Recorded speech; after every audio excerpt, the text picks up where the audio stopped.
Bom dia, irmãos. Sejam bem-vindos à EBD Online da Igreja Batista Projeto Viver em Cristo. Mais uma vez estamos juntos para estudarmos o tema Rumo à Maioridade. Hoje estaremos terminando a nossa conversa a respeito desse tema. E no próximo domingo, se Deus quiser, estaremos juntos presencialmente em nossa igreja, na Rua Daniel Viola, 118, para estudarmos em Escola Bíblica Dominical a Palavra do Senhor. E você é o nosso convidado, teremos muito prazer em recebê-lo. Foram 24 EBDs online para adultos, 21 EBD online infantis, mais de 20 cultos de adoração, gravados e editados, e depois passamos a fazê-los online. Inúmeras e variadas ações no grupo de WhatsApp envolvendo membros e amigos do Projeto Viver em Cristo, cultos domésticos compartilhados por chamadas de vídeos, brincadeiras virtuais, comemorações de datas importantes como Páscoa, Dia do Pastor, Dia das Mães, Dia dos Pais, assistência social com entregas de cestas básicas, enfim, foram 5 meses de interações virtuais, cujo objetivo principal era manter a igreja conectada e nutrida como o corpo de Cristo. Nenhuma crise é boa, mas ela nos possibilita mudanças. A crise aumenta a velocidade da ação. Como todos, nós não sabíamos ao certo o que estava acontecendo, como quando começamos a ouvir falar da pandemia, mas pressentimos que tínhamos que agir, e agir rápido. Entendemos que não dava apenas para pensar positivo, mas tínhamos que ter uma ação pronta, positiva. Era um momento histórico que demandava ações estratégicas. Ao revermos hoje as nossas ações, percebemos a evolução de cada uma delas. O momento exigiu de cada um de nós mudança e adaptação às novas necessidades. Tivemos acesso a novas informações, construímos novos conhecimentos, crescemos como pessoa e como cidadãos. Aprender, fazer, fazendo. Foi desse jeitinho. Enfrentamos os desafios e vencemos. Em nossa linha do tempo, como Igreja Batista Projeto Viver em Cristo, não houve um momento, nesses 5 anos de existência, desde o primeiro culto que realizamos, que não tivéssemos que enfrentar desafios. Não foi fácil nos mantermos conectados e aquecidos, mesmo quando não havia ainda a pandemia. Mas tínhamos um sonho, uma visão, algo que os olhos não podiam ver ainda. Paulo, o apóstolo, escreve aos Coríntios em sua 2ª carta, capítulo 4, versículo 18. Sendo assim, fixamos nossos olhos não naquilo que se pode enxergar.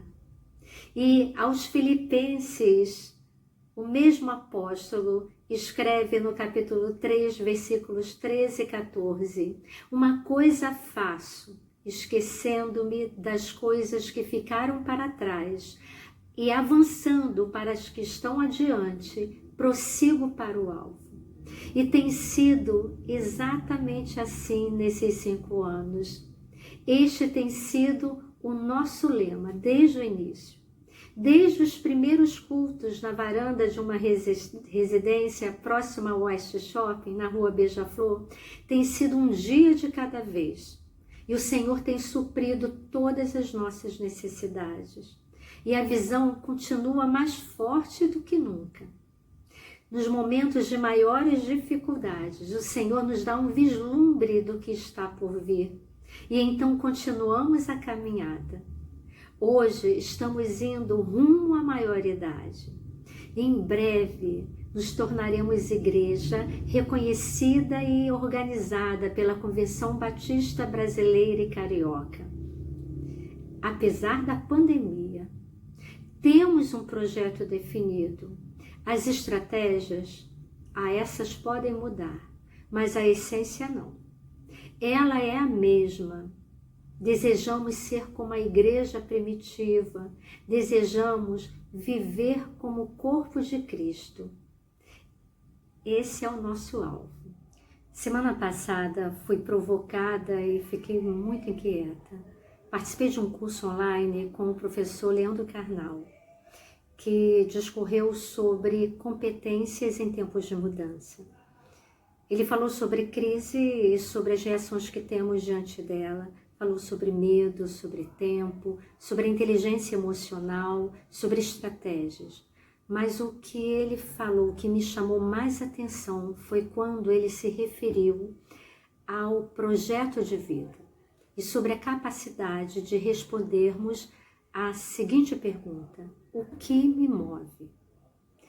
Então eu fui tomada por uma inquietação produtiva que, segundo ele, é quando paramos de pensar no que devemos fazer e passamos a fazer.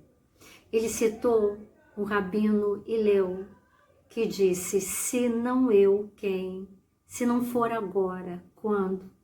Lembrei-me então do apóstolo Tiago, que escreve em sua carta no capítulo 4, 17, aquele, pois, que sabe fazer o bem e não o faz, comete pecado.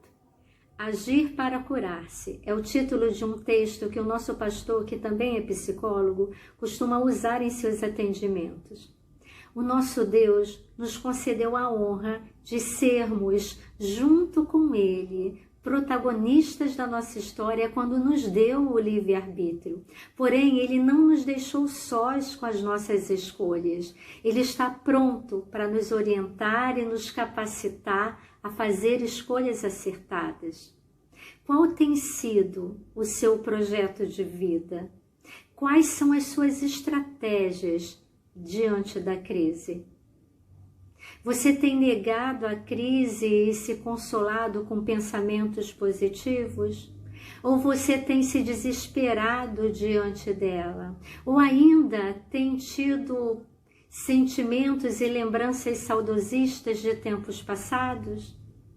Lembre-se, a crise é ruim, não é nada boa, mas ela pode gerar grandes mudanças e mudanças muito boas. Um certo escritor registrou: o primeiro grande dia da vida de alguém é o dia do seu nascimento. E sobre esse dia não se pode inferir, não tem muito o que fazer. Mas o segundo grande dia da vida de alguém é quando essa pessoa consegue responder a pergunta: por que nasci? Como Igreja Batista, Projeto Viver em Cristo, já temos essa resposta. Através de Jesus Cristo, resgatar e acolher e discipular vidas, essa é a nossa missão. E sermos uma igreja organizada, acolhedora, com líderes e membros fortes, unidos e solidários, essa é a nossa visão. Temos a nossa identidade definida. E você, como indivíduo, já tem essa resposta? Vou dar uma dica para você. Leia Efésios capítulo 1. Reflita e responda a essa pergunta. Estamos chegando ao final da nossa EBD online, da série Rumo à Maioridade. A partir de domingo que vem, se Deus quiser, estaremos reunidos e unidos presencialmente na Casa do Pai, na rua Daniel Viola 118. Teremos 1 hora de escola bíblica dominical, com início às 9 horas da manhã. Você é o nosso convidado. Hoje também temos o culto de adoração ao nosso Deus, na Casa do Pai, presencialmente, juntos, com protocolos de segurança, mas juntos, adorando ao nosso Deus. Você é o nosso convidado. Esteja conosco. Teremos muito prazer em receber.